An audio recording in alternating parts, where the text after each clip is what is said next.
Hello and welcome to another Brian Welsh video. Brian, today I'd like to talk to you about a subject which I'm sure you're going to get quite passionate about, which is what should businesses leave behind with the COVID pandemic? What should they leave there?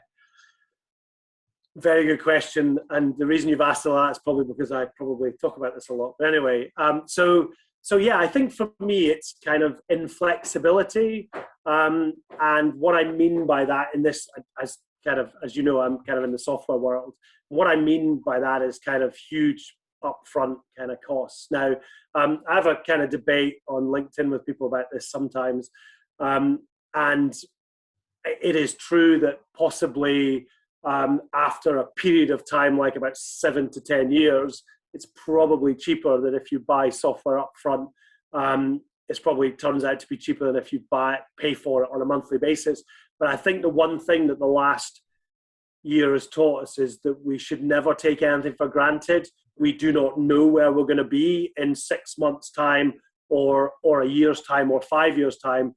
So to go and purchase software with a massive upfront cost, I just think in this day and age now has kind of had its time. And the other thing, I think the reason for that is that, and I'm like this, you know, if I've spent a lot of money on something, I want to get my money's worth. But if something changes like 3 years later, I'm sitting there going, no, I'm sorry, I still haven't got the money. My money's worth out of this. I'm not changing it.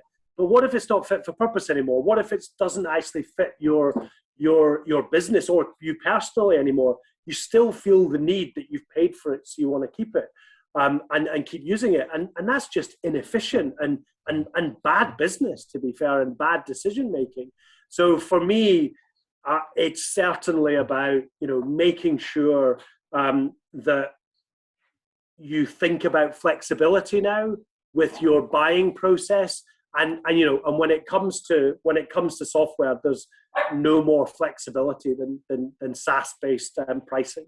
And then, so to then look forward then, Brian, would you say, although we're leaving all that behind with the COVID pandemic, ideally, is it now all about SaaS?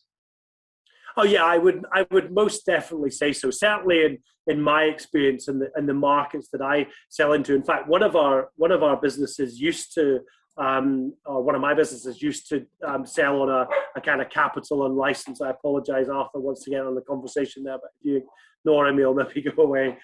So yeah, one of my businesses used to sell on a capital and license kind of footing, and now it doesn't. It sells on a subscription-based model entirely now, and for that very reason. And it is the you know, without that massive upfront cost and the flexibility of SaaS. Brian, thanks so much for sharing your wisdom and insights with us today, and do thank Arthur as well for his contribution. Thanks very much, Chris.